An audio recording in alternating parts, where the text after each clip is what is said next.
அன்பிற்குரிய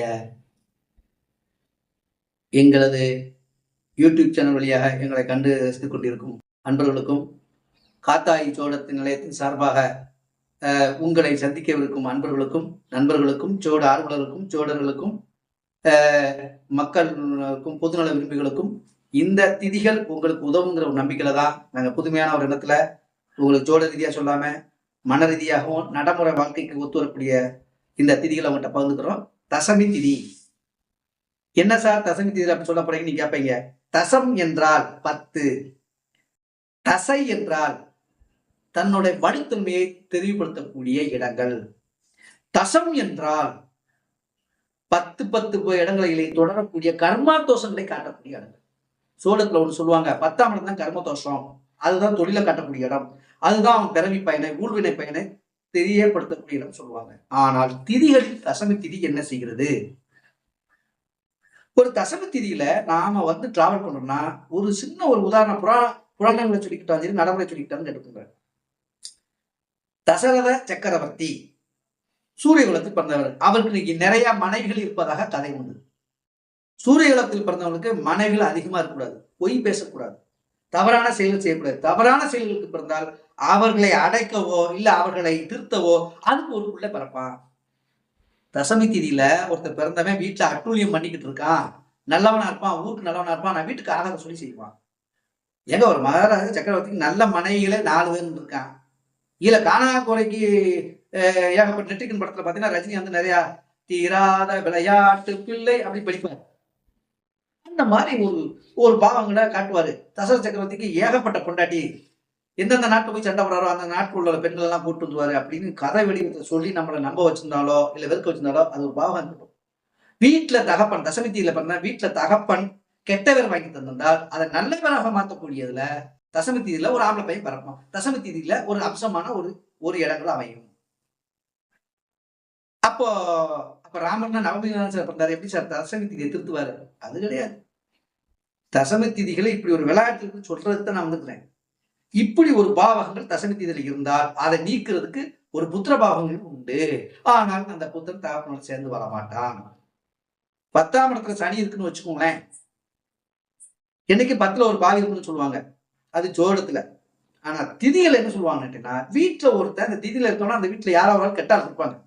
ஒரு வீட்டுல 10 பேர் இருக்காங்களோ 5 பேர் இருக்காங்களோ 4 பேர் இருக்காங்களோ, தசமி திதியில பிறந்த ஒருத்தர் என்னன்னா அவன் பக்கத்துல பேர் எடுக்கிறதுக்கு ஒருத்தர் இருப்பான், இல்லைன்னா இவனே பேர் எடுக்கிற மாதிரி ஒருத்தர் வாழ்வான். இதுதான் தசமி திதி. மீ என்றால் என்ன? மிகைப்படுத்துவது, இல்லை மிகுந்ததை தருவது, இல்லை மிச்சத்தை தருவது, இல்லை மிச்சப்படுத்துவது. தச அப்படின்னால என்ன சொல்வது? தரும் பாக்கியத்தை தருவது. ச என்றால் சரலக்கணத்தை போல நிலையில்லாத எண்ணங்களை தருவது. சரலக்கணத்தோட குணம் என்ன? மேசராசி சொல்லுவாங்க, தலைவன் அவன் யாரு? அவன் எப்படின்னா 2 கெட்ட குணத்துல இருப்பான். அவன் நல்லவன் லிஸ்ட் சேர்ப்பையில கெட்டவன் லிஸ்ட் சேர்ப்பையில, அதுதான் சரலக்கணம்னு சொல்லுவாங்க. அப்ப சரலக்கணத்துனா தலக்கணமான எண்ணங்கள் தலக்கணமான பேச்சுகள் இருக்கும், ஒரு நிலையில இருக்காது, ஒரு புத்தி ஒரு நிலையில இருக்காது. கோவங்கள் கோவங்கள் கோவங்கள் கோவங்கள் நிறைய இருக்கும், இல்லைன்னா வெறுப்புகள் வெறுப்புகள் வெறுப்புகளா இருக்கும், இல்லைன்னா வீட்டுக்கு ஆளாக சொல்லி செய்வாங்க. இதுதான் தசமி திதியோட வேலை. ஈவனை நல்லவனாக்குறது எப்படி சார்? இப்பதான் கொஞ்ச நேரத்துக்கு முன்னாடி சரஸ்வதி பூசை 9 நாள்னா தசரா பண்டிகை 10 அந்த அரக்கனையே அந்த 10ஆம் தேதியில தான் போட்டு கொண்டு இருக்காங்க. விஜயதசமி வீட்டுக்குள்ள வர்றான்னா வீட்டுக்குள்ள வந்தப்பதான் அந்த செல்வம் செல்வாக்கு வந்திருக்குது. இந்த தசமி திதி நாட்கள்ல யார் ஒருத்தர் வீட்டுக்குள்ள யார் பிச்சைக்காரன் வாசல்ல வெளியே நின்னாலோ இல்ல வேற ஒருத்தர் ஏதாவது கேட்டாலோ இல்ல நண்பர்களோ யாரோ உதவி கேட்டு வந்தால் அந்த ரூபத்தில் உங்க கர்மாவை வாங்குறதுக்கு ஒருத்தர் வந்திருக்கான். அங்க கடன் கட்டு வந்தா கடனை கொடுத்துருக்காங்க. கடன் தான கணக்குல வராது, தர்ம கணக்குல வராது, புண்ணிய கணக்குல வராது. கொடுக்கல் வாங்கல் பாலிசி உள்ளவங்களுக்கு தான தர்மத்துக்கு வராது, புண்ணிய கணக்குல வராது. இதை நீங்க புரிஞ்சுக்கணும். அப்ப தசமி திதி என்ன கொடுக்கலாம்? அவனை வீட்டுக்குள்ள கூப்பிட்டு சாப்பிட வைங்க. வீட்டுக்குள்ள உட்கார முடியாது, வேற ஒரு மத பிரிவினர் இருக்காங்க கிராமத்துல, இந்த குளம்பத்திரம் பார்ப்பாங்க. ஆனா வீட்டுக்கு வெளியே திண்ணேன்னு கட்டிருப்பாங்க, அங்க கொடுங்க. இல்லைன்னா கையில ஒரு பாக்ஸ் வச்சு கொடுத்துருங்க, அவன் எங்கேயா சாப்பிட்டோம். ஏதோ ஒரு பொருளை உங்க வீட்டுல இருந்து அவனை சாப்பிட வச்சு வெளியே அனுப்புங்க. வெறுமைத்தோட அனுப்பாதீங்க. அவன் எதிரியா இருந்தாலும் வாங்க மாட்டேன்னு சொல்லிட்டு கீழே வச்சுட்டு போனா கூட பரவாயில்ல, ஆனா அவங்க கையில கொடுத்துருங்க. இதுதான் சார் தசமி திதியோட வேலை. இந்த தசமி திதியில நீங்க வீட்டுல உள்ளவங்க தான தர்மங்கள் பண்ணி வர்றவனுக்கு சாப்பாடு இல்ல வர்றவனுக்கு ஏதாவது ஒன்று கொடுத்து நீங்க பழகினால் இந்த வீட்டுக்கு ஒரு விருந்தாள் வருது சார், நைட்டு தங்குறாருன்னா உங்க வீட்டுல இருக்க துணிமணிகளை கொடுத்து உபசரிங்க, அதை கொடுங்க, படுக்க வைங்க, விருந்து உபச்சாரங்களை உண்டு பண்ணுங்க. விருந்து வைபவங்களுக்கு பண்ணி கொடுங்க. அந்த நாட்கள்ல உறவுகளை கூப்பிடுங்க. எல்லாம் செய்யுங்க. இந்த தசமி தோஷம் விடுபடும். நல்ல எண்ணங்களை தரும். உங்க வம்சாவளியை பெருக் கொடுக்கும். கர்ம தோஷங்கள் விலகும். இந்த தசமி தீதியில இன்னொரு சிறப்பு ஒண்ணு இருக்கு சார். யாரும் நம்ப மாட்டீங்க. சொன்னாலும் கேட்க மாட்டீங்க. எதையும் செஞ்ச பிரத்தியார் மனைவி மீது, பிற பெண்கள் மீது திருமணத்துக்கு பிறகும் தொடரக்கூடாது. திருமணத்துக்கு முன்னாலையும் வறுமையில உள்ளவங்களை வலுக்கட்டாயமான மேல பெண்களை அடையக்கூடாது. இந்த திதியில பிடிச்சீங்கன்னா தசரத சக்கரவர்த்தி மகாராஜ் அழிஞ்ச மாதிரி அழைச்சு. இதுதான் சார் மேட்ரு. இதுதான் சூரிய குலத்துல பிறந்தவங்களுக்கு தசமி திதி தண்டனை கொடுக்க தெரியும். இதைத்தான் நாங்கள் மாறி மாறி உங்களுக்கு சொல்ல வந்துட்டோம். சூரிய குலம்னா எல்லாருமே சூரிய குலத்துல பிறந்தவங்க தான். நீதி, நியாயம், நேர்மை, வாங்க கொடுக்கல் வாங்கல எனக்கு கரெக்டா இருக்கவங்க தசமி திதி எப்படி செட் ஆகுதோ, எப்படி சூரிய குலம் செட் ஆகுதோ அது உங்களுக்கு ஒத்து வரும். இன்னைக்கு எல்லாருமே நம்ம சூரிய குலத்துல பிறந்திருக்கோம், சந்திர குலத்துல பிறந்திருக்கோம். எல்லா ஜாதிக்கு உண்டான குணமெல்லாம் ஒரு மனுஷன் உடம்புல இருக்கு. இன்னைக்கு ஒரு ஆள் ஒரு தொழிலா பாக்குறோம். தச்சு வேலையை இன்னைக்கு பிரத்தியார் பார்க்கலையா, கம்பி கட்டுற வேலையை பார்க்கலையா, மர இலக்கு வேலையை பார்க்கலையா, ஆடு மாடு மேய்க்கிறது முன்னாடி ஒரு மேய்க்கிற குரூப் தான் இருந்துச்சுன்னு சொன்னாங்க. இப்ப எல்லா ஜாதியும் பாக்குறாங்களே. இங்கே தொழிலுக்கு ஜாதி மத பேதம் கிடையாது. அதை அப்படியே நான் சொன்னேன்.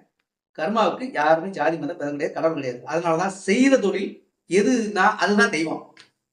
முருகனோ, கந்தனோ, கடம்பனோ, அவனோ, சிவனோ யாரும் கிடையாது. அது நீங்களா தேர்ந்தெடுக்கப்பட்டு வணங்கக்கூடிய தெய்வம். இது உங்களை ரெகுலரா காப்பாத்திட்டு இருக்க தெய்வம். ஒரு தடவை உங்களை தொழில் உங்களை காப்பாற்றும், ஒரு தடவை நீங்க அதை காப்பாற்ற வேண்டிய சூழ்நிலை வரும். ஒரு மாடு வாங்குறீங்க, பால் கொடுக்குற வரைக்கும் இருக்கும். பால் மாடு 10 மாடா போயிடும். அந்த பால் மாடை இன்னொரு ஆளுக்கு பால் கொடுக்குற வரைக்கும் இவன் வளர்க்கணும். அதை மாடை பால் கொடுத்தவங்களுக்கு அரிசி பத்தி மாடானே. இதுதான் சார் கான்செப்ட்.